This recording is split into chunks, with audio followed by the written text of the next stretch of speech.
And in the next verse it says, and he taught Adam, God taught Adam, the names of all things. And then he placed them before the angels and said, tell me their names if you are right. So this verse is clearly referring to the previous one. But notice what it says. Now, from my own background, I remember Adam naming things, but it wasn't connected to any answer to any philosophical question. But here, notice what it says. And he taught Adam the names of all things. And I realized already, just from the first verse, you got to read these verses very carefully because it's packed with a lot of symbolism and meaning. And he taught Adam the names of all things. So here we see Adam is not only just a creature who knows how to name things, who's acquiring the gift of language, but he's also a learning creature. God is teaching him. Now right here, right in this verse, and it'll come even clearer in the subsequent verses, that the very first thing that the Quran is going to emphasize here is man's intellect. He is a learning creature. He is taught. And what is he taught? What is one of the great intellectual gifts he's given in response to the angel's question? The gift of language. Because through language, mankind could not only learn, but he could learn things not only through his own experience, but he could learn things that other people have experienced of times and places that are hundreds, thousands of years and miles separated from him. And so that all our knowledge becomes cumulative. Every generation learning from the generation before it. I'm learning today from authors I read from other sides of the world that may have existed 2,000 years ago. And so we all contribute to our collective learning and knowledge. And so I'll see later in the Quran, when the Quran will emphasize this again and again and again. Like in one verse it says, read in the name of your Lord who created. Created a man out of a tiny creature that clings. Read, it commands the reader. For your Lord is most bountiful. Why is he most bountiful? What great gift did he give you? For he taught man the use of the pen. And through it taught him what he otherwise could not know. And time again, the Quran will call upon man to use his intellectual faculties and swear by his intellectual faculties. And to use them correctly because they play a fundamental role in guiding him to truth. I never came upon a scripture that puts so much emphasis on the correct use of our intellectual faculties, on the harnessing of reason, in helping us attain to faith. And he taught Adam the names of all things. And then he placed them before the angels and said, tell me their names if you are right. Okay, you have this objection you have this natural question about this creation of mankind. Here, this mankind is this human being, this human creature is a learning creature. He has many intellectual gifts. Here, I'm going to place these things before you. Tell me their names if you are right about man. And what did the angels say? In the next verse they say, glory to you. We have no knowledge except what you have taught us. In truth, it is you who are knowing, the wise. They say this task, this intellectual test that's put before them is beyond their grasp. Notice what they emphasize. We have no knowledge. This would take knowledge. This would take an intellect that they don't possess. In truth, it is you who are knowing, the wise. You got it. It's easy for you. You're the knowing, the wise. You have knowledge. You have wisdom. But this would take knowledge and wisdom that is beyond us. And so in the next verse we read, and he said, "O Adam, tell them their names." And when he had told them their names, notice how it's just like it's nothing for him. For mankind, he has this phenomenal ability. And when he had told them their names, as if it was just a triviality for man, he names them. "O Adam, tell them their names." And when he had told them their names, God said, "Did I not tell you that I know what is unseen in the heavens and the earth? And I know what you reveal and conceal?" And he's clearly going back to the angel's question. Yes, you have these natural concerns about the creation of mankind. Yes, he could do these evil things. But look at this tremendous intellect he has. This is something you have overlooked, that you haven't considered. And that's clearly the point of these verses. Even though I felt that the author didn't quite, it was as if I realized that he didn't misunderstand the story, He was taking one of the great stories in the history of humankind, one of the fundamental greatest stories in the history of mankind, and molding it and using it as a vehicle for an entirely original message. And God said, "Did I not tell you that I know what is unseen in the heavens and the earth? And I know what you reveal and what you conceal?" In other words, didn't I tell you I know exactly what I'm doing? And then in the next, and didn't I not tell you that I know what you reveal and conceal? I looked at that. What question did what did they reveal and what did they conceal? What did their question reveal and conceal? I thought about it for a minute. Oh, it's obvious. What did their question reveal? You just go back and look at the question. It revealed the sinful and sinister propensities of man. I mean, it's obvious, right? Why are you all looking at me like that? You're starting to scare me. You're all looking very serious. Am I losing you? Wow. Okay. So, they revealed the sinister and evil propensities of man. But what did their question conceal? And all you have to do is think about it for a minute. The human beings, yes, they could do evil. Yes, they could do wrong. Yes, they could create misery. But they could also do exactly the opposite. They could choose to do evil. They could choose to do tremendous good. They could choose to do tremendous violence. They could choose to show tremendous compassion. They could choose to live by falsehood. They could choose to live by the greatest truths. They could be terribly ugly. They could be terribly beautiful.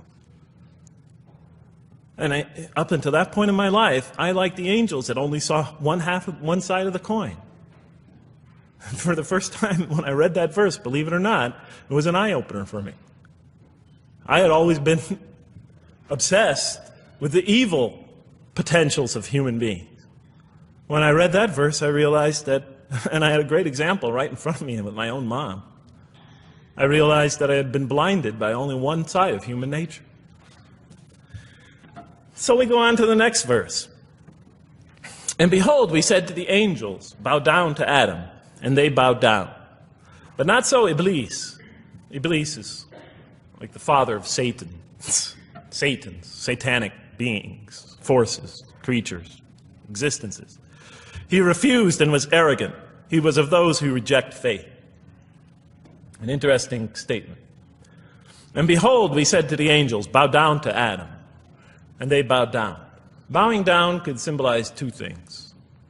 Bowing down could symbolize the superiority or potential superiority of one being over another, and so they bowed down to them. Bowing down could also mean that they serve that creature in some respect. Of course, the Quran says that all beings serve God, all created beings serve God. But this verse seems to be indicating, and the rest of the Quran will make it clear, that these angelic beings, these angelic entities, will serve the development of mankind. We'll even see later that the satanic beings serve the development of mankind. Both forces, angelic and satanic, will serve the development of mankind. Because one will present man with a choice to do the most altruistic things. The other will simultaneously try to influence man in the opposite direction. And so human beings will be moral creatures, and will have to make moral decisions. And it's in those moral decisions that they will grow spiritually and morally as human beings. And they'll take that into the next life. And the angelic and the satanic forces will be catalysts for those moral choices that they make. They will heighten the human being's awareness of the rightfulness and the wrongfulness of the choice he's about to make. And the self, the soul, the nafs, as they say in Arabic, will have to make the ultimate choice between good and evil. And that choice, that test will come again and again and again as human beings either grow or decline. And those tests will come again and again and again to try to help him towards his spiritual evolution, to bring him back. But that choice is ultimately ours. But I'm getting ahead of myself. And so we said to the angels, bow down to Adam, and they bowed down. But not so Iblis. Iblis is Satan, this rebellious force, this evil prompter, the one who whispers into the human heart. He comes into being. And with the introduction of Satan, we have the introduction of evil, that evil influences on human beings. And notice why Iblis does not bow down. He refuses because he was arrogant. You know, we often hear what's the root of all evil? In the West, it's always money, greed, etc. Here the Quran says that, seems to be saying that the root of all evil is not always material wants. It's not always money, it's not always greed. At the heart of evil is arrogance. Putting yourself above all others. Of assigning to yourself special priority and neglecting the rights of others. Of pride and arrogance and envy. The source of evil. He was of those who reject faith. I looked at that verse and I said, okay, I get why you would create angels to sort of influence man in a positive direction. But why in this story now are you introducing Satan? What sort of role was Satan play?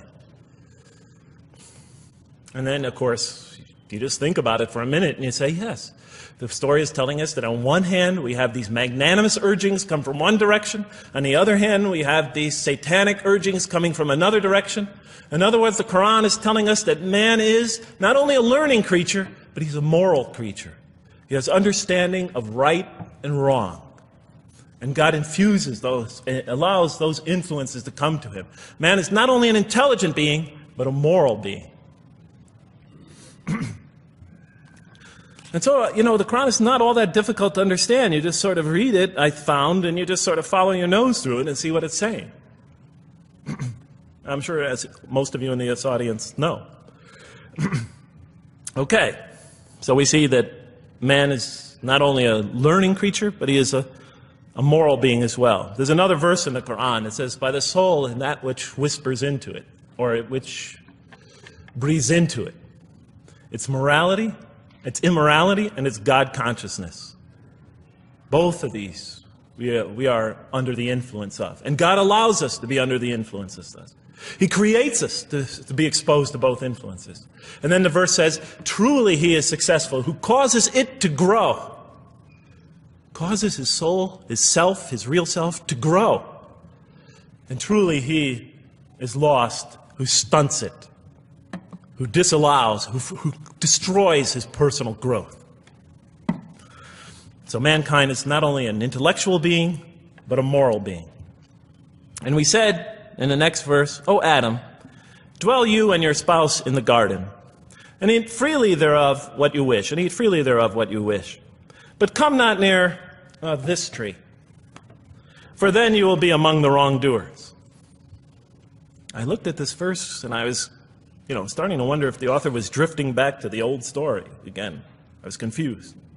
And we said, O Adam, dwell you and your spouse in a garden, and eat freely thereof what you wish, but come not near this tree, for you will be among the wrongdoers. I thought it was drifting back to the old story. Man sins, man's punished for his sins with earthly life. Maybe the author is drifting, he had a good idea, and now he's drifting back to the sort of traditional story. Maybe he couldn't make his mind up what story he wanted.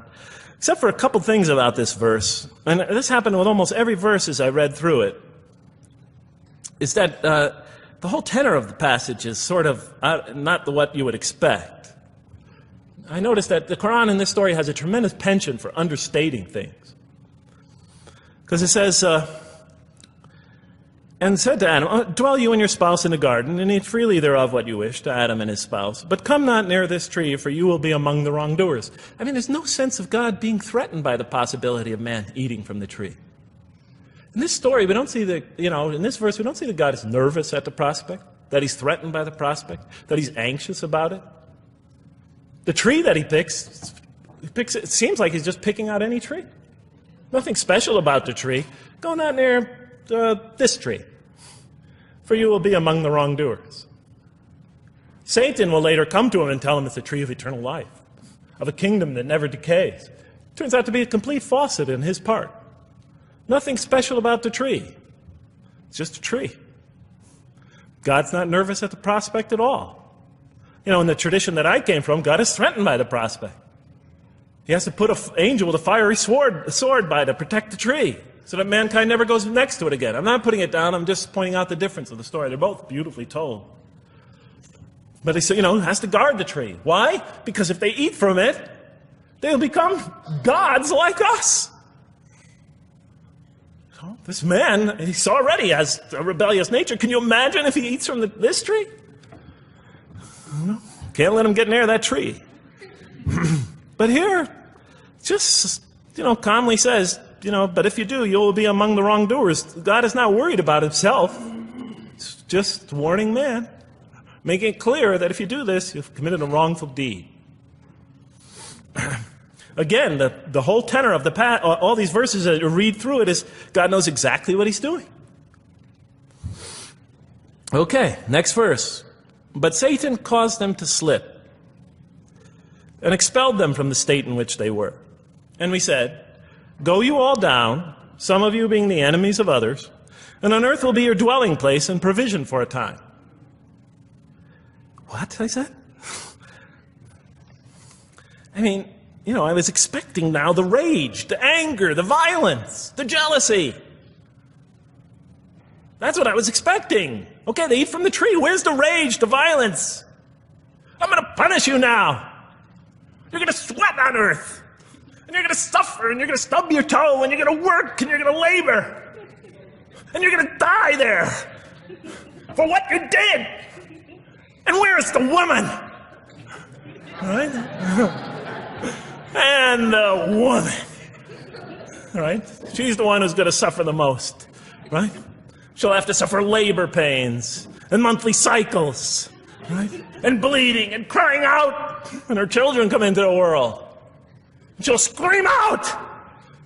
And worst of all, the greatest humiliation, the man will rule over her. When he's obviously her intellectual inferior, because she and the angels she and Satan seduced him, and he just bumbled along and committed a wrong deed. Well, I don't mean to make light of it, but the story is obviously different, though. No threat here. As a matter of fact, look at the way it says, "O Adam, dwell you and your spouse in the garden, and eat freely thereof what you wish.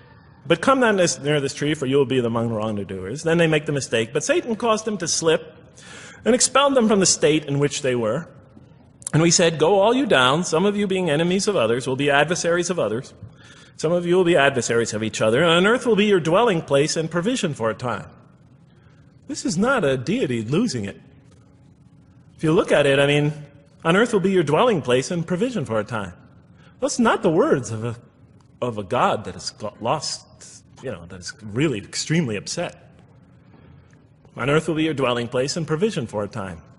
When I walked into the hotel today, and they said, and it's this nice one up here, I don't know the name, I can't remember the name of it, but it has a continental breakfast. And they said, your room will be room 111, and there's a continental breakfast in the morning. I didn't say, I didn't think they were mad at me. Because he said, you're going to sleep here, and this is going to be your provision in the morning. Oh, thank you.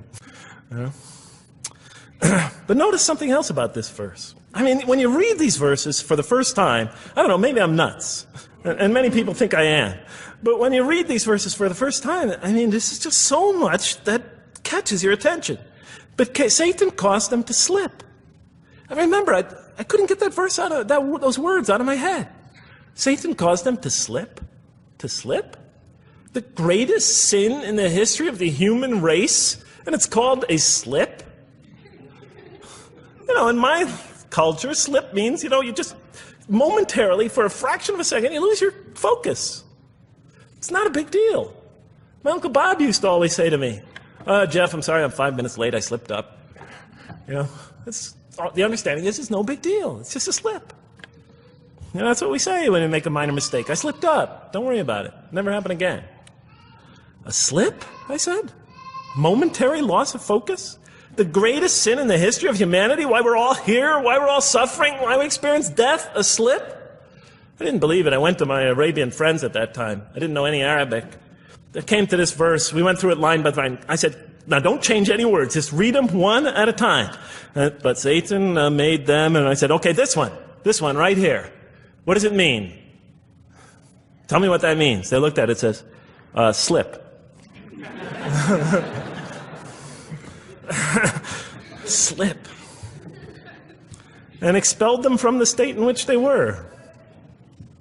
A slip, I thought? But then maybe I was trying to force the traditional understanding, the traditional interpretation. Maybe it was just a slip. I mean, after all, they didn't commit murder.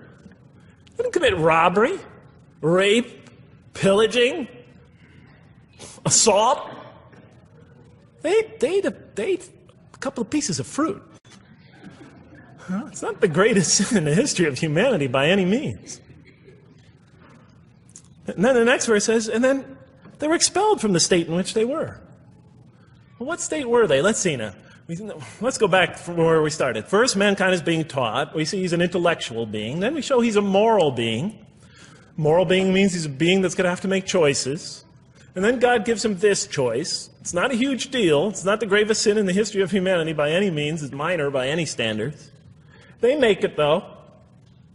We see that God originally intended to put man on earth as his vicegerent. We see a period of preparation where he's being prepared intellectually, where he's growing intellectually, where he's growing as a moral creature. When does God finally put him on earth? What signals that he's ready to begin? He makes his first independent choice. It's not the worst deed in the history of humanity.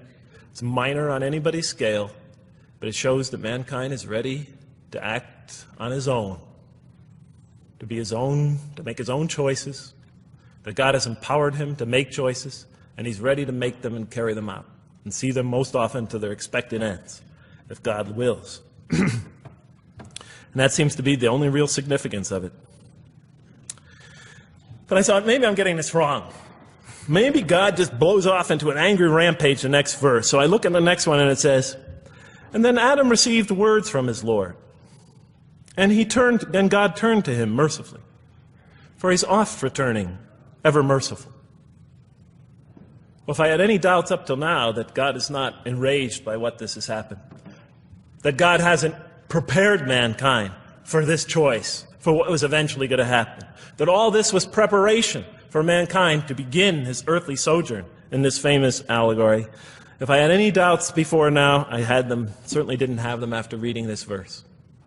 This verse is entirely consoling, reaching and merciful, reaching out to mankind in mercy. Mankind goes to earth. He's obviously afraid. He obviously feels remorse. He's in an unfamiliar environment. And what does God do? He turns to him. He turns to him. In Arabic, the word has the meaning of like a father turning towards an infant or a child or somebody, or a parent, a mother turning towards her child. And he turns to him mercifully, for God is oft returning, ever merciful. And Adam receives words from his Lord. What kind of words? Probably words of consolation, words of hope, words tell him not to be scared. And in the next verse we see those are exactly the type of words that Adam receives. He says, go down, Adam and his spouse. Go down from this state, all of you together. Repeating that again, just so that we know that this is not a punishment here. Go down from this state, all of you together, and truly there will come to you guidance from me. And whoever follows my guidance has nothing to fear, nor shall they grieve. It is an emotional picture. This young couple is here, in fear, in shame, feeling remorse, and God reaches out to them and turns towards them and tells them, you have nothing to fear, nor shall you grieve. I know this is tough for you, but you've been prepared for it up till now, through your entire existence. It had to happen. This is a necessary stage in your development, in your growth, but just hang in there, follow my guidance, be true to me and I'll be true to you, I'll guide you, I'll help you, I'll do whatever you need. Just follow my guidance and you have nothing to fear, nor shall you grieve. Okay. So I was impressed. I thought this author, whom I didn't know, I thought was extremely brilliant. Because the story is entirely coherent, but it's bringing out entirely new meaning. And it's stressing some things in the human equation that I would never have normally thought of. Actually, I thought these sort of things argued against the existence of God. Here, the author was using them to say, look at these. These play a fundamental role in the purpose of life. What? Intellect. Human beings have intellect. Right. In response to the angel question, they are moral creatures, and they are subjected to evil and angelic promptings. And they have to choose between them again and again and again throughout their existence. And their growth, which the Quran talks about frequently, is going to depend on that. We're here to grow, as we will see. But it emphasizes choice. Human beings are creatures of choice. It also emphasizes suffering. Suffering. Hey, that's pretty nice writing. It also emphasizes suffering. Human beings are going to suffer here on earth. That's the first thing that the story mentions. Spread corruption and shed blood? Havoc, suffering, pain? Yes, these three things play essential roles somehow, the story is saying, in our development on earth, in our very purpose of our development. These are the three things we've always had the most trouble grappling with, all theologies have. Why give us intellect? If it leads us often to challenge in our minds the existence of God, if we can't reconcile the existence of God with our minds, with our reason, why give us choice if we could choose to do wrong? Just make us angels. Why let us suffer so on earth? Just pop us into heaven. And here the Quran is telling that these play essential roles in our attaining of faith. Not only these, of course, it also mentions guidance, God's forgiveness, revelation, etc., angelic forces, satanic temptation. It mentions all these other things as well. But these three essentially really caught my attention. I never expected that these three things would be emphasized. And so as I read through the Quran, I looked, anytime I saw anything that seemed to relate to this, I would write down notes and underline it. And I would walk up and down in San Francisco with my pen as I'm walking, because I like to walk about 7 miles every day, and I'd be underlining. My friends would always say, "Jeff, what book are you reading?" And I would lie to them. I'd tell them, "Oh, it's a great novel or something." I didn't want them to know that I was reading the Quran. I think they thought I was going nuts.